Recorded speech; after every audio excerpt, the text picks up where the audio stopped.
Dear Dad, today marks the close of a chapter in the lives of the Walter Smiths. I realized it early this morning at the airport. It was terribly exciting standing near the runway, scanning the sky, listening for the friendly grumble of airplane engines. I was with the others, impatiently waiting for the Alden Matthews and the Raymond Giffins to come out of the blue, the first new additions to our staff since we arrived in China a year ago. I think it was the sight of the DC-3 that stirred my recollection.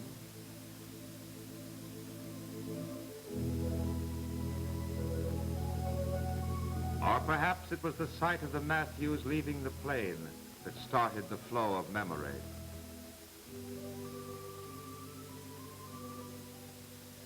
Looking at their excited, friendly faces brought back a recollection of Lucia, the children, and myself first arriving in China. I liked the Matthews and the Giffins from the moment we met, and we do need them badly. But how odd it was to sense they looked upon me, Walter Smith, as a veteran missionary, as an old and knowing China hand. An old and knowing China hand? What do I know? What is the substance of the chapter just ended? Let's look back together.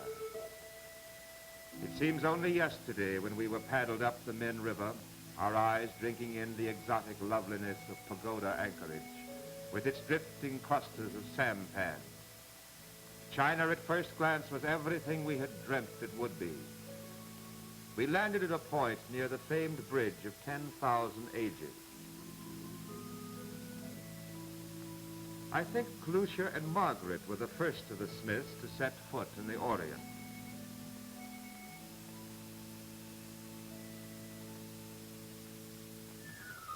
No sooner were we ashore when there descended upon us a swarm of the oddest-looking contraptions. You were fascinated as we were by these self-propelled wicker chairs called bikeshaws.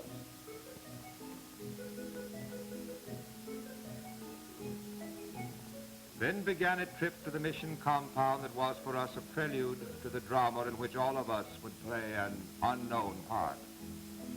We were carried along at a loping pace through narrow streets that smelled of fish and faded vegetables.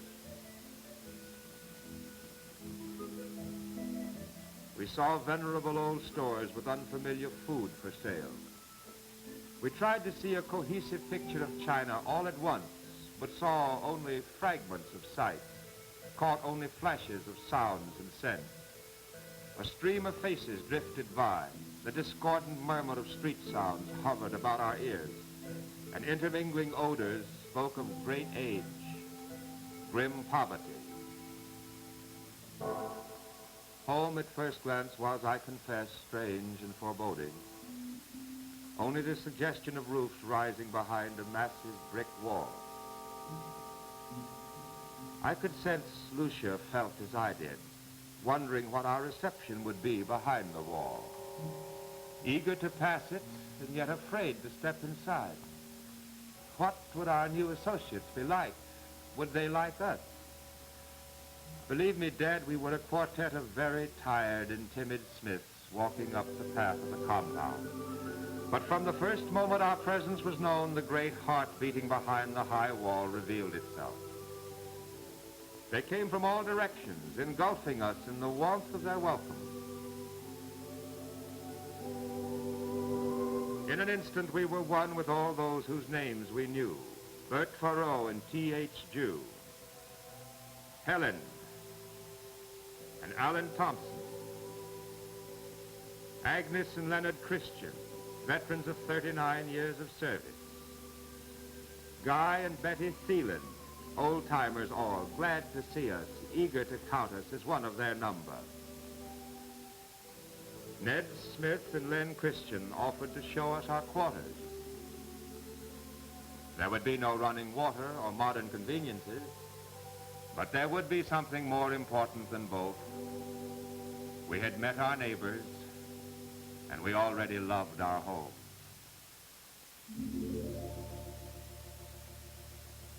Next day I was at my office early, anxious to go to work, uncertain where to start, when there was a knock at the door.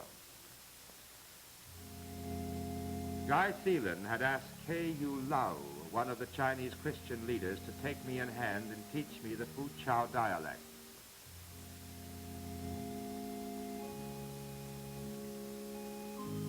I was tremendously impressed by Lau from the beginning.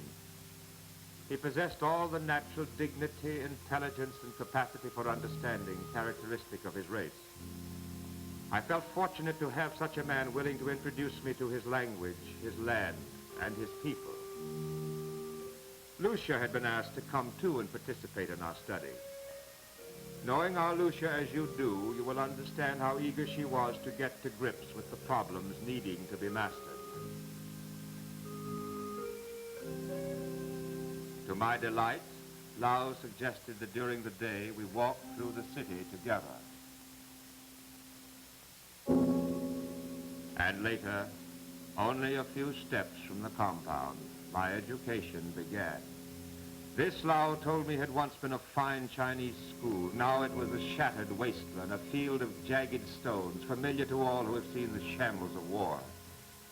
The sight was all the more poignant for the pieces of slate and pages of books embedded in the rubble.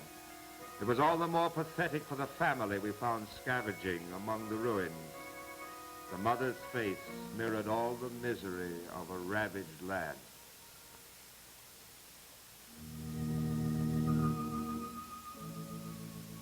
We went down to the river and paused to enjoy what I thought was a charming picture. But how quickly charm drained out of the scene. There beneath us, human beings were washing, bathing, drawing water for drinking and cooking, and dumping their refuse into the same stream. Lau explained that it was thus all through China, and that no invading conqueror reaped so grim a harvest in this land as the typhoid bacillus. We continued on with slower, heavier steps through alleys lined with vermin-ridden shacks. We came across the local milk delivery service, a wretched-looking cow milked by an unsavory farmer. The sight of the man's unwashed hands, his dirty tin cup, the obviously infected animal brought shudders for the children who would drink this milk. What of Margaret and Teddy? Depressed, I walked on. My eyes missed nothing, the hanging meat gathering flies in the sun, the beggars squatting in the dust. How many ages of suffering lurked in their eyes.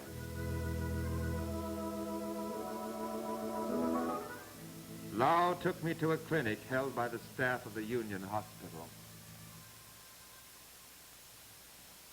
Dad, how shall I describe it?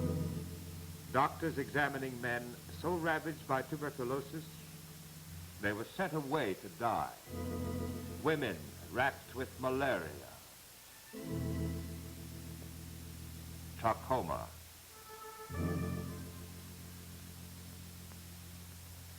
syphilis, all the vicious variations of human agony.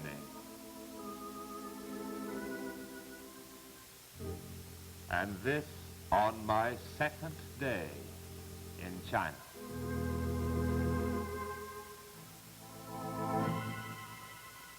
There was no sleep for me that night. I lay awake and watched a parade of tragic specters drift through my brain. And I asked myself, what can I do here in the face of such utter hopelessness? I looked over at Lucia, sleeping so peacefully, and asked, what could have possessed me to bring her and Margaret and Teddy to such a place as this? I saw visions of the church back home I might have had, how clean it looked, how clean and fine. I asked God for strength and guidance. I heard the sounds of my family breathing, and I prayed.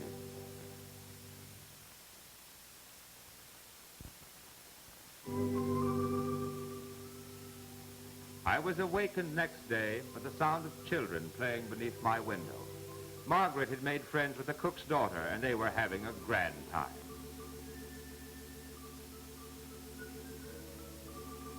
The cook's youngest child reminded me the sun was shining. Language, culture, race, these were no barriers to children. Their laughter was irresistible. Teddy was also up and about, playing with the professor's handsome son. Somehow this scene made me ashamed of the want of courage and faith I had displayed yesterday. Perhaps the sight of the children was the answer to my prayer of the previous night.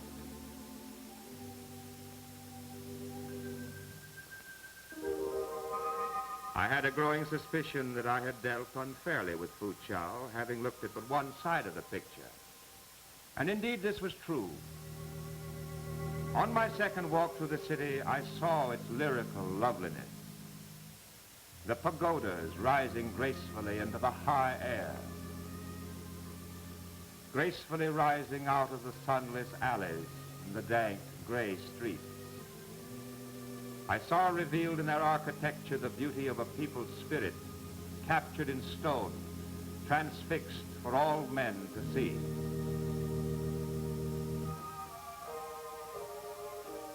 But 1,000 times more inspiring was the molding of sound minds and bodies exhibited at the Union Kindergarten Training School.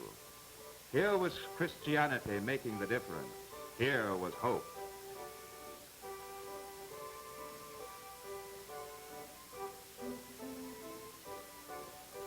I have never seen children so adorable and happy as those freshly scrubbed little fellows playing on the lawn.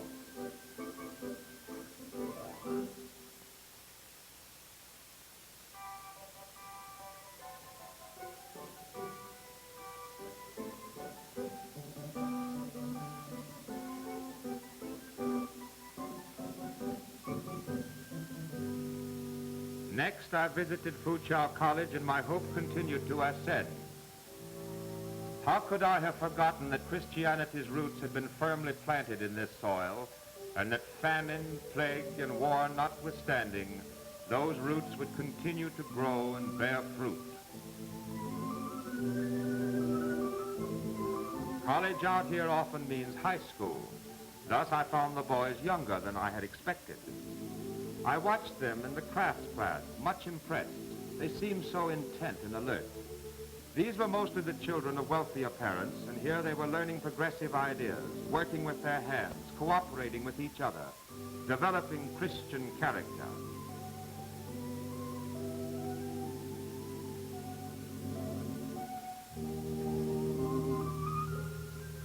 At Wen Shan Girls' School, I was equally impressed. The girls were neat and crisp in their bright blue outfits, and they entered into their English class with such genuine enthusiasm, I simply had to stand and watch.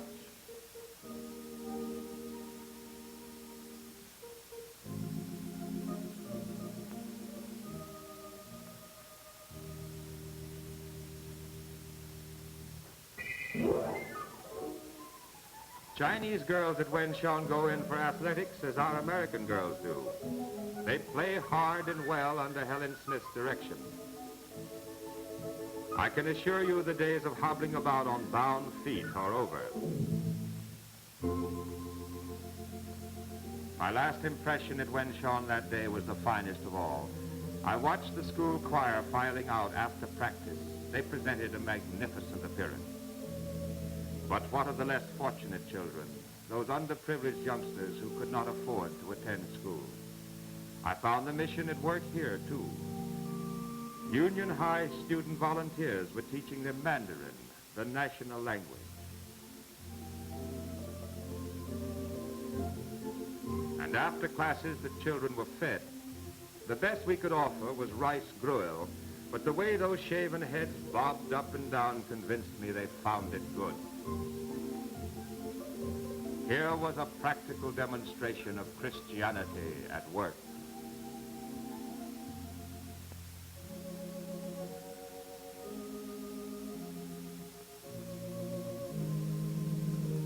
At dinner that evening, I bowed to thank God for our food, but more for faith renewed. Yes, Dad, our meal that night was an occasion in the nature of a Thanksgiving. But none of your New England turkey feasts with knife and fork. The quarter tonight was rice, the weapons chopsticks. And it was every man for himself.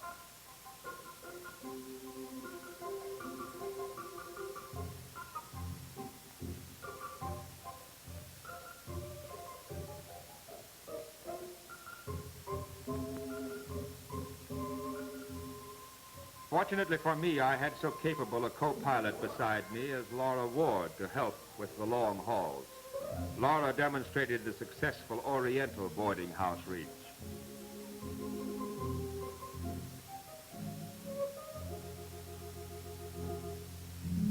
Guy Phelan invited me to visit the Union High School next day. Since my administrative job demanded a thorough knowledge of the mission work, I was delighted to accept. Union High School specializes in agriculture and vocational training. During its 20 years of operation as a joint denominational enterprise, it has steadily expanded in size and reputation. This 6-mile ride from town carries one past undulating hills and terraced green fields. As soon as I had arrived at the main gate and paid the bike showman, I went looking for Guy Phelan.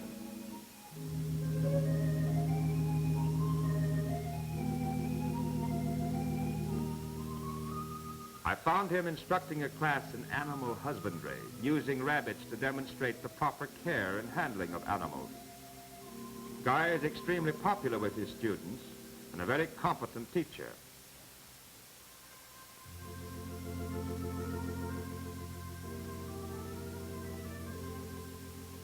He took me to his farming class where he was teaching that proper seed selection could produce bigger and better crops.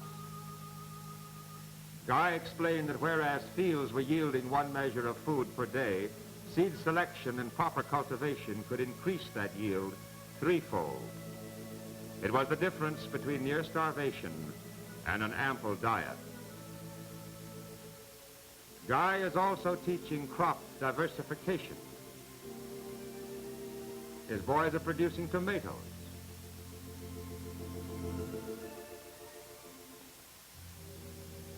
and cabbages, in addition to the staple rice.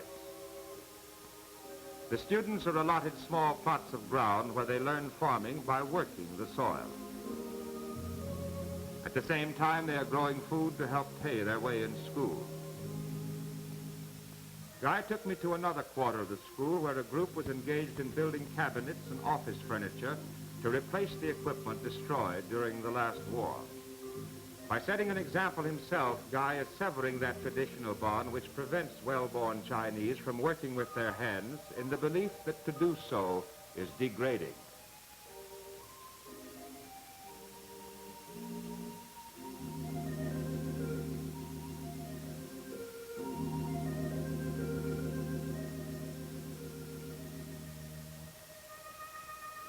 The school also does extension work, sending advanced students out to neighboring villages and farms to spread information and techniques among the people.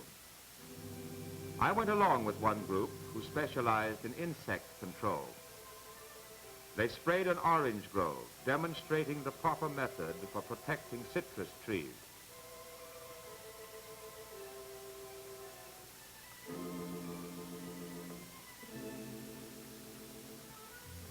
The villagers were learners here.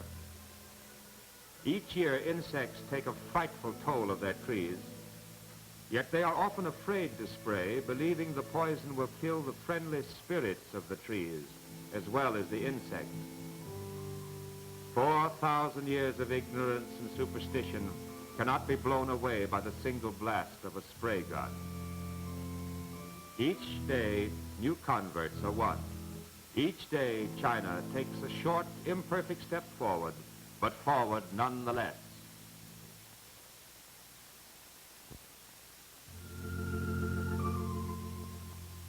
During the months that followed, I settled down to the routine of my work. I recall one day going down to Fukien Christian University to pinch hit for an absent professor. The university is about 6 miles from Foochow. It nestles on a mountainside looking out across the broad Min River. Surely the architect of this school must have been a scholar and a philosopher himself. He designed a place perfectly suited to stimulate meditation. One senses the quiet dignity of the institution from the moment one passes through its monumental gate. Dr. Roderick Scott was there to show me the school and to reassure me about my emergency lecture. Meeting a group of students was my most memorable experience at the university that day. Their enthusiasm, their interest, not only in China, but in the worldwide Christian movement, make it inevitable that one day these keen young men will be among their nation's leaders.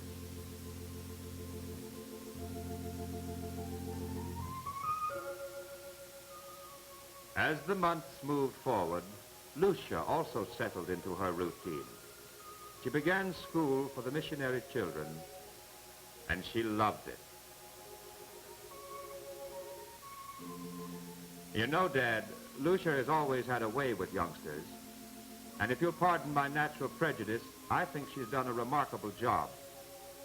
Her 5 pupils are receiving skilled attention comparable, if not superior, to any they would receive in the States.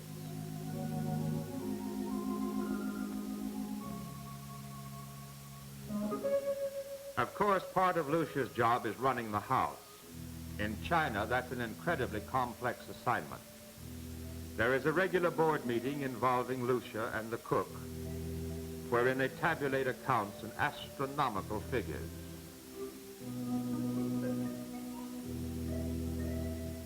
The cook is a wizard with an abacus, adding, subtracting, multiplying with blinding speed and accuracy. As for Lucia, well, I often remind her of our courting days when I promised that one day she should have millions to spend. Out here, one exchanges a basketful of $1,000 bills for half a basketful of food.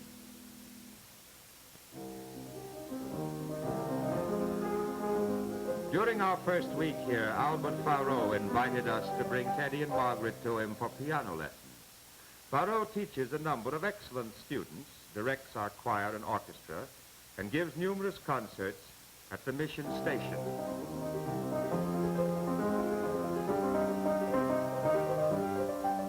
Recently, Lucia took Teddy to his studio for the adventure of her first lesson.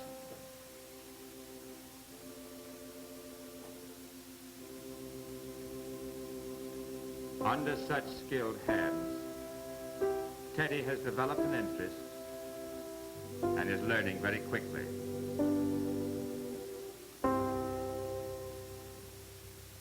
Even when it seemed we had found our places in the structure of the mission, that structure suffered such a blow it was shaken to its foundations.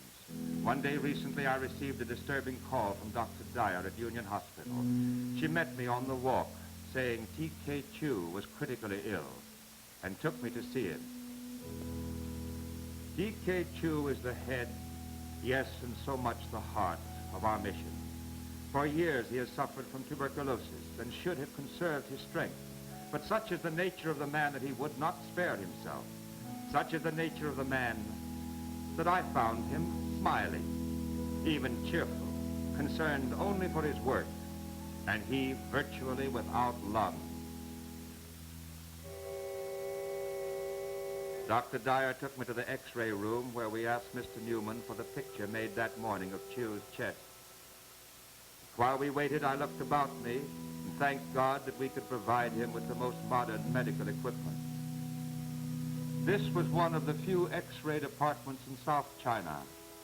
And imagine, Dad, this in a land where millions have tuberculosis.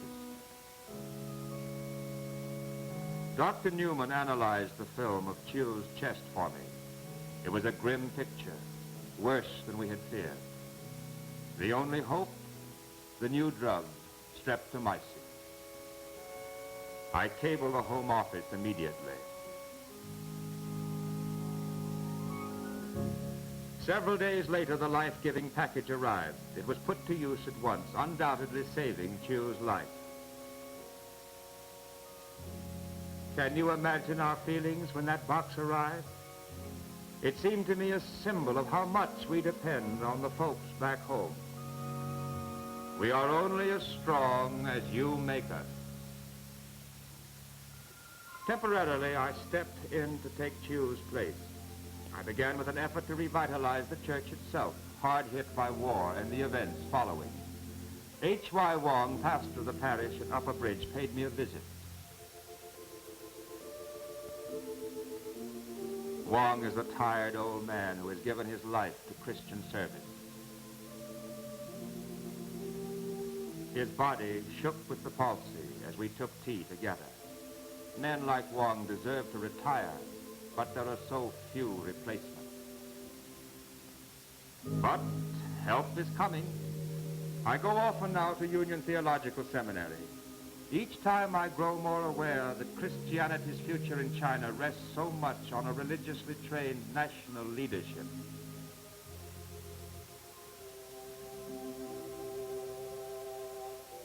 These are the youth destined to replace men like Wong. These are China's Christian future in embryo.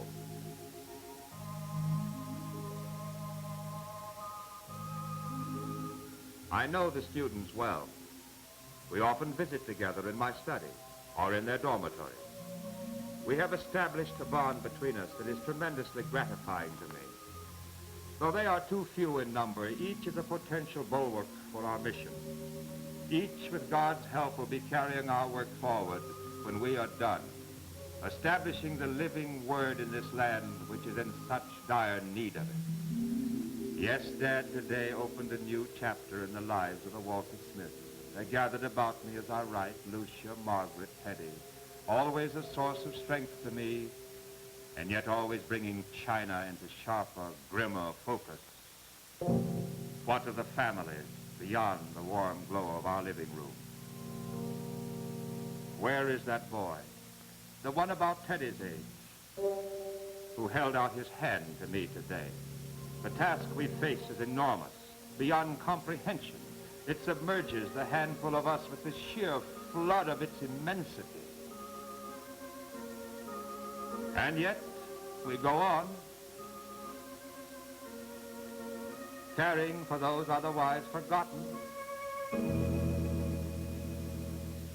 feeding the starving of China, working in the faith that God's help and the folks back home can make us equal to the task. These last years have made a terrible rent in the fabric of our work. Where there were schools, now there is only a carpet of rubble. Yes, and a blueprint, and a prayer. Where there were schools, there will be schools again. If only we had the tools with which to work. If only we had bulldozers to give life to the blueprint. Think of us, 10,000 ages behind the time and yet without a moment to lose. Believe me, every day the sights we see well nigh defeat us. And at night, we see those sights again, specters which rivet the urgency of our work deeper, ever deeper into our hearts. But God is in this land. His presence is felt.